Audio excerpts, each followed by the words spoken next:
मगाशीच एक व्हिडिओ टाकला आणि मी त्याच्यात म्हटलं या ट्रोल करा वगैरे. आणि ह्या ट्रोलिंगमुळे ना मला कोणी ट्रोल करत नाही आहे, कारण मी आहे किती मोठी आणि मला विचारतो कोण आणि ओळखतो कोण. पण ह्या ट्रोलिंगबद्दल मला बरंच काही बोलावं असं वाटलं. आता कसं आहे, असं फार गोंडस आता इंग्लिश कोट्स वगैरे यायला लागलेत. Be your self, be your self, the world will adjust. आणि हे बरोबर कोट्स आहेत. पण हे ना कुठल्या ठिकाणी कुठे वापरायचे, त्याचं इम्प्लिमेंटेशन, त्याचा वापर कुठे करायचा, हा प्रत्येकाने जबाबदारीने विचार केला पाहिजे ह्याचा. फॉर एक्झाम्पल, एखादी व्यक्ती समजा रात्री मोठ्यांदा घरामध्ये लाऊडस्पीकरवर गाणं लावून नाचते, त्याला त्याशिवाय बरंच वाटत नाही, घरात पार्टी ठेवलेली आहे, तेव्हा लोकांचा म्हणजे शेजार पाजाऱ्यांचा विचार करणं महत्त्वाचं आहे, कारण तुम्ही एकटे नाही राहतात तिथे. बरं, तुमचे जर दरवाजे साऊंडप्रूफ असतील आणि तो जर आवाज बाहेर जात नसेल तर गोष्ट वेगळी. तुम्ही नाचत असाल आणि तुमच्या खाली कोणी राहत असेल तर रात्री लोक झोपलेली असतात. कोणाचीही शांती भंग करण्याचा तुम्हाला अधिकार नाही. तिथे तुम्ही I am going to be myself and I don't think about the world नाही चालत. सॉरी, तुम्ही तुमचा धर्म जपताय, धर्म सांभाळताय, गुड, वेल डन. पण धर्म हा प्रकार असा आहे ना की हा तुमचा चॉईस आहे, ही तुम्ही केलेली निवड आहे की हा धर्म माझा आहे, आणि ह्या धर्माच्या तर्फे तुम्ही तुमच्या देवाशी संवाद साधत असता. मग आता तुम्ही तुमच्या देवाशी संवाद साधत असताना तुम्हाला जगाला सांगायची गरज आहे hello hello I am having conversation with my God, हे बरोबर आहे का? तुम्ही कुठल्याही धर्माचे असलात ना तरी लाऊडस्पीकर जर लावला असेल तर ते चुकीचं आहे. माझ्या घरामध्ये पूजा असेल आणि मी लाऊडस्पीकर लावली असेल तर मी लाऊडस्पीकरवरनं कशाला कोणाला सांगते? हे काय गरज आहे लाऊडस्पीकर लावायची?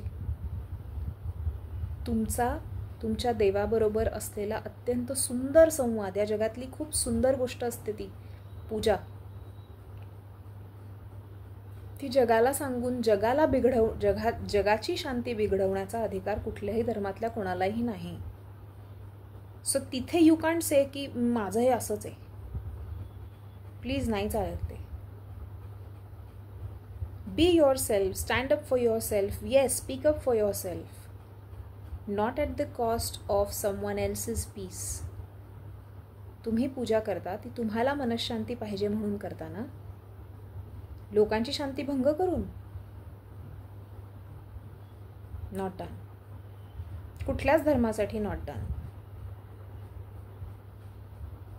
काही गोष्टी ना ह्या फार पर्सनल असल्या पाहिजेत आणि त्या ठेवल्या पाहिजेत. पण आजकाल सोशल मीडियामुळे प्रत्येकाला दाखवायचं असतं की अरे माझ्याकडे बाप्पा आले, गणपती बाप्पा आले, मग त्याचे फोटो टाका, मग त्याचे व्हिडिओ काढा, मग ते इंस्टाग्रामवर टाका, मग ते जास्त शेअर, लाईक्स, सबस्क्राईबवर वगैरे मिळवण्यासाठी तुम्ही वेगळे वेगळे प्रयत्न करा.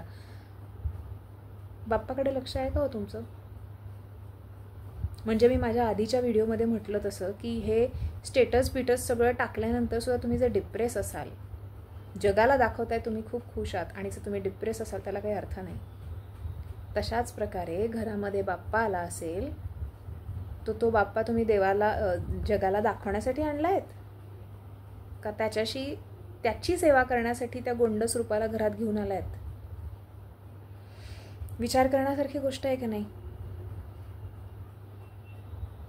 लहानपणीच्या गणपतीची वेळ आठवते ना मला, तेव्हा अशा घराघरामध्ये आम्ही चिल्ली पिल्ली 2 गोष्टींची आम्हाला जबरदस्त ओढ असायची. तेव्हा काही फोटो बिटो काही कॅमेरा बिमेरा प्रकार पण म्हणजे गणपतीच्या आरतीच्या वेळेला कोणी कॅमेरा घेऊन यायचं नाही. ओढ कसली? माझ्या किती आरत्या पाठ आहेत आणि तुमच्या किती आरत्या पाठ आहेत, मग किती मोठी री लावून गणपती बाप्पा मोरया वेगळ्या वेगळ्या प्रकारे आपण म्हणणार आहोत. कोणाकडे गणपती बाप्पाची खिरापत काय मिळणार आहे?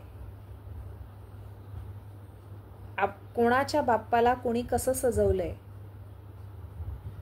अशी कॉम्पिटिशन असायची. आणि ती इतकी सुंदर असायची ना की एकाच आळीमध्ये आज ह्यांच्या देशपांड्यांच्या घरात गेले, आज जगतापांच्या घरात गेले, आज ह्यांच्या, तिथे सुद्धा ब्राह्मण मराठा प्रकार नसायचे हो, सगळे एकत्रच असायचे. आणि आरत्या सगळ्यांच्या, प्रत्येकाकडे काही आरत्या ठरलेल्या असायच्या आणि प्रत्येकाकडे काही काही वेगवेगळ्या आरत्या असायच्या. आणि त्या आम्ही सगळे आम्हाला येत नसू तर आम्हाला वाईट वाटायचं, अरे आरती आली नाही, मग त्याचं काही पुस्तक आहे का? आज मला आरती आली नाही तर उद्या मला पाठ झाली पाहिजे, नाही तर मी 4 लोकांच्या समोर कमी पडणार आहे. 4 लोक म्हणजे तीच माझी पिल्ली जी मित्रमैत्रिणी असणार आहेत ते. असा कमीपणा वाटला पाहिजे, मला वाटला होता आणि म्हणून मी शिकले. मला नाही माहिती अशा प्रकारच्या आरत्या आता कोणाच्या घरात होतात का नाही. आता सगळे मस्त चकपक मेकअप करून करेक्टर कन्सिलर वगैरे लावून तयार असतात. हे प्रोफाईल ते प्रोफाईल, असा फोटो तसा फोटो, स्टेटस, बिझी असतात. बाप्पाकडे लक्ष असतं कोणाचं मला नाही माहीत. आणि ह्यात सगळे विचार ना माझ्या मनात येत असतात, ते कुठेतरी मला बोलायचे असतात, कुठेतरी काढायचे असतात. फॅशन खूप मस्त प्रकार आहे, खूप छान प्रकार आहे आणि कला आहे शेवटी फॅशन. पण एकीकडे फॅशनच्या नावाने केलेला गेलेला बिभत्स प्रकार आणि दुसरीकडे आपली जपलेली संस्कृती. महाराष्ट्र दिन म्हणलं ना की असे खूप जण असतात की त्यांना असं वाटतं की आपण नऊवारी नेसली, नथ घातली, चंद्रकोर लावली आणि डोक्यावर फेटा आणि गॉगल विगल घातला की रस्त्यावर जायचं आणि म्हणायचं जय महाराष्ट्र. इतका छोटा आहे का माझा महाराष्ट्र आणि संस्कृती माझी एवढी छोटी आहे का की एवढंसं झालं की महाराष्ट्र संपला. एक प्रश्न आहे, ऑफेंड होऊ नका, कोणाला ऑफेंड करण्यासाठी नाही मी विचारत आहे. अशा किती मराठी बायका आहेत आणि असे किती मराठी पुरुष आहेत ज्याच्यामध्ये बायकांना नऊवारी साड्या नेसता येतात आणि किती पुरुष आहेत ज्यांना फेटे बांधता येतात. अशा किती मराठी बायका आहेत ज्यांना महाराष्ट्र म्हणलं की छत्रपती शिवाजी महाराज आहेच आहे, प्रश्नच नाही. अगदी बेसिक अशा किती बायका आहेत आणि असे किती पुरुष आहेत ज्यांनी आपापल्या मुलांना फक्त छत्रपती शिवाजी महाराज की म्हणलं की जय म्हणायचं. इतिहास शिकवलात तुम्ही? किती किल्ले आहेत आमच्या छत्रपतींचे, काय इतिहास आहे, कुठून कुठे काय सुरुवात झाली.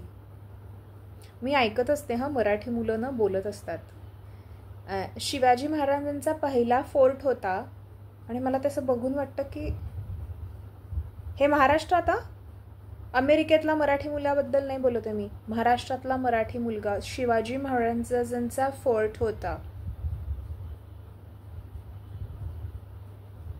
हे असं काही बघितलं ना मग मला असं वाटतं की थांबवा ना तुमचं स्टेटससाठीचं कल्चर, शिका ना थोडं मराठी.